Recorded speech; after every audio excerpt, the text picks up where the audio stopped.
En 2026, on perd pas notre temps. Ça marche pas, ça marche pas. Basta, on s'en va. Hello beautiful people, j'espère que vous allez bien. Si c'est la première fois que tu passes par ici, mon nom c'est Jen.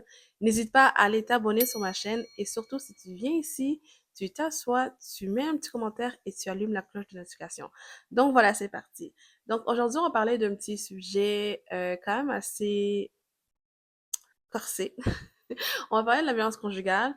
Pourquoi je parle autant de violence conjugale? C'est parce que moi, j'ai vécu ça et je pense que si j'en parle et le fait d'en parler, si ça peut toucher au moins une personne, ça va vraiment me faire plaisir. Le but, c'est d'en parler le plus possible et de prévenir le plus possible parce que ici au Québec, il y a eu 5 féminicides en un mois, au mois de janvier, et on dirait que maintenant, plus personne n'en parle. Ça passe comme de l'eau. Et oui, on en a parlé aux nouvelles, sur les réseaux sociaux aussi, mais pas plus que ça.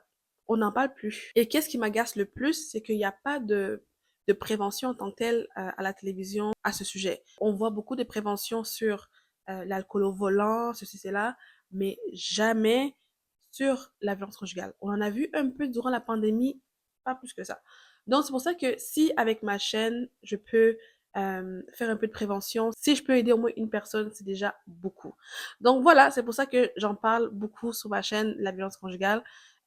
Si vous allez dans mes anciennes vidéos, vous allez voir que j'ai traversé ça aussi. J'en ai parlé aussi sur ma chaîne, j'ai parlé de mon vécu. Donc voilà, aujourd'hui, on va parler de comment la violence s'installe. Quand on parle de la violence conjugale, très souvent, on va les entendre expliquer à quel point que leur partenaire est gentil, à quel point leur partenaire n'ira jamais jusqu'à là. Laisse-moi t'expliquer une chose. La violence conjugale, ça commence très rarement par les coups directement. La violence conjugale commence souvent par les paroles et aussi par la violence psychologique. Je vais t'expliquer quelque chose très rapidement. Le début de la violence conjugale, ça vient soit avec la violence psychologique ou la violence verbale. Donc, dans la violence psychologique, c'est plutôt quelque chose qui commence progressivement. On ne le voit jamais venir, c'est très sournois et souvent quand on n'a pas l'œil, on va vraiment pas le voir. Ça peut se manifester par la manipulation, ça peut se manifester par le fait de douter de toi-même. La personne, ton partenaire va t'amener à commencer à douter de toi, tu vas plus te faire confiance, tout se passe dans la tête. Quand les choses se passent dans la tête, on a beaucoup de questionnements. On se dit, est-ce que c'est nous? Est-ce que c'est moi le problème? Ou c'est l'autre personne qui est le problème? Et c'est là qu'est le dilemme. La violence psychologique vient surtout atteindre l'estime de soi. Vraiment. Et à cause de ça, la personne va être portée à s'isoler, à être dans son coin. La personne va perdre sa petite lumière. Et de l'autre côté, il y a la violence verbale. La violence verbale, c'est tout ce qui est insulte. Et quand je parle d'insulte, ça peut être quelque chose de vraiment banal comme «Oh, t'es conne». Souvent, dans un couple, vous allez attendre, et ça, on le voit souvent dans les couples plus jeunes, euh, quand tu vas voir un couple faire des blagues et tout, la personne va dire «Ah ah oui, t'es conne, ah t'es bien conne toi», ou whatever. «Oh, t'es conne», comme si c'est rien. Ça commence par des petites choses. Ça commence par «t'es conne», «t'es stupide», «t'es une ceci», «t'es une cela». Ça commence petit jusqu'à temps que ça devient gros. Ça devient gros parce qu'on laisse tout simplement la place à plus. Si on creve l'abcès directement là, quand ça l'arrive, ton partenaire te dit t'es conne, t'es stupide ou quoi que ce soit, et directement tu as le réflexe de lui dire arrête de me dire ça, j'aime pas ça. J'aime pas que tu me parles comme ça, j'aime pas que tu me dises ce que tu me dis. Si on dit ça, ça peut aider. La personne peut faire comme oh, elle tolère pas ça, tu vois? Elle tolère pas ces genres de choses-là. Ça peut freiner la personne. Mais quand on laisse la personne blaguer avec ça à chaque moment, à ce moment-là, oui, ça ouvre les portes. À ce moment-là, oui, ça permet, ça dit à la personne que, bah, c'est pas grave, continue à dire, de toute façon, elle va rien faire. C'est là le problème. Souvent, les gens vont dire, ben non, c'est juste affectif. Quand mon chum me traite de bitch, c'est comme, ouais, t'es ma bitch. Ou quand mon chum me traite de conne, c'est, ah, parce qu'on est en train de rigoler. Non, il y a rien, il y a rien de rigolo là-dedans. Ça ouvre les portes à la violence conjugale. Déjà, ça, c'est la violence conjugale. C'est la violence verbale. Il y a aussi l'intimidation. Et aussi, l'intimidation dans un couple, souvent, on va le prendre comme ah, c'est peut-être un excès de jalousie ou... Déjà aussi, la jalousie, c'est un symptôme de la violence psychologique. Quand ton partenaire commence à t'intimider, ça veut dire que ça va vraiment pas bien. Dans la violence verbale, il y a aussi les menaces. La personne va commencer à te menacer, va commencer à te dire si tu fais ça, tu verras. Si tu sors, tu verras. Si tu t'habilles comme ça, tu verras. Des menaces. Et le problème dans tout ça, c'est que il y a certaines femmes qui vont prendre ça comme ah, mais il est juste jaloux, c'est mon chum. Il veut pas que je sorte comme ça, c'est mon chum. Il y a une façon de dire des choses, sans toutefois faire des menaces. Tu peux dire à ton partenaire, j'aime pas que tu sors comme ceci ou comme cela, je suis mal à l'aise. Il y a une façon d'exprimer son ressenti sans nécessairement faire des menaces. Lorsque ton partenaire te fait des menaces, dans peu importe quelle circonstance, déjà là, c'est un gros red flag. Déjà, ton radar de violence conjugale, là, il doit s'allumer direct. Et une autre chose, c'est ils aiment trop faire culpabiliser. Ils vont commencer à te faire culpabiliser, tout ça, nanana. La culpabilité, je trouve que ça va autant dans la violence psychologique que dans la violence verbale, parce que quand tu commences à culpabiliser, ça devient psychologique, mais quand la personne commence à parler, à dire les mots qui vont t'amener à culpabiliser, c'est la violence verbale.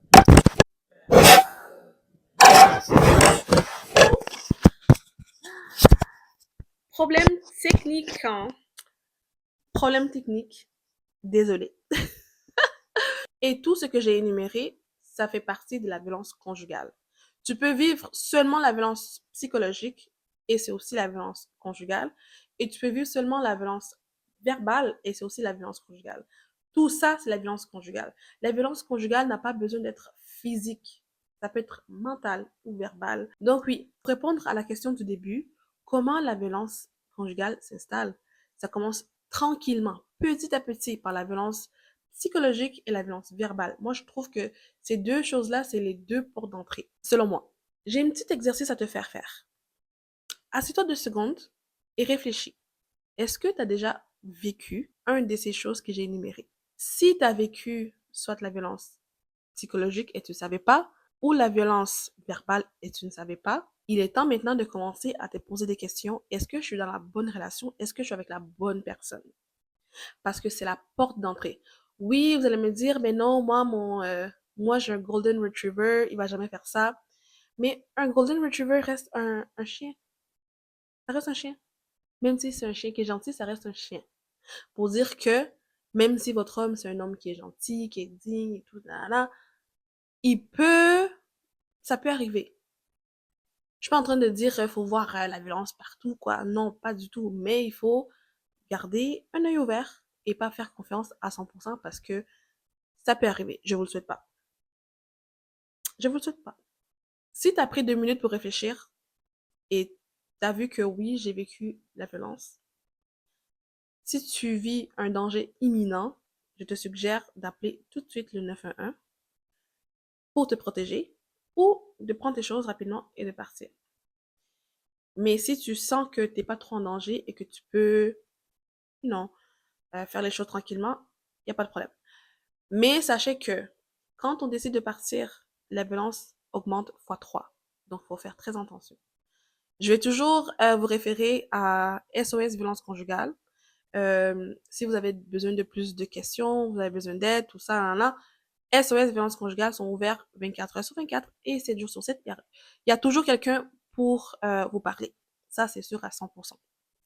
Maintenant, il y a aussi des femmes qui vont vouloir prendre le temps de discuter avec leur partenaire et essayer de voir s'il y a des choses qu'ils peuvent régler, s'il y a des comportements qui peuvent être arrêtés, s'il y a des comportements qui peuvent être travaillés.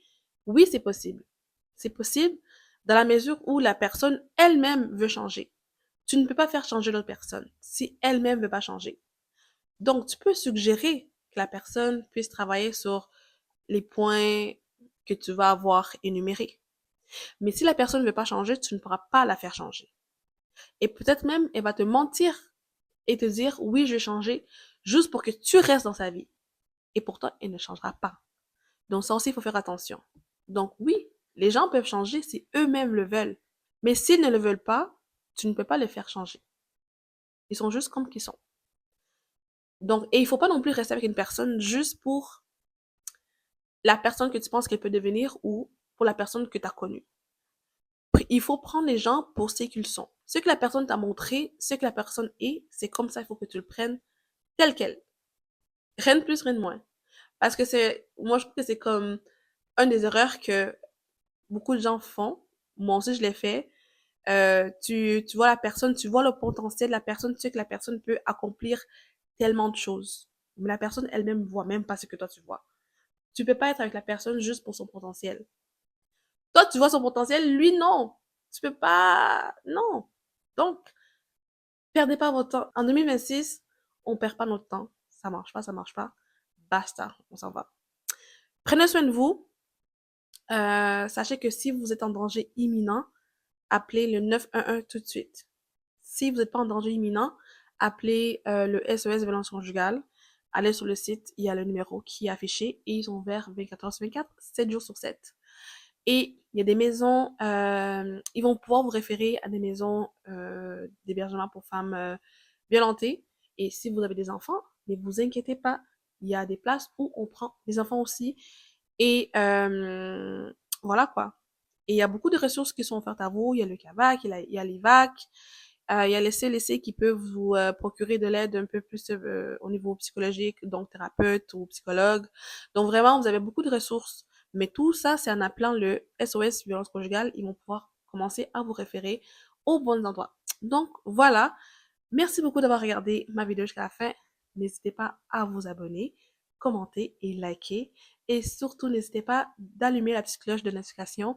Comme ça, la prochaine fois que je publie une vidéo, tu vas être au courant. Donc, on se dit à la prochaine vidéo. Bye!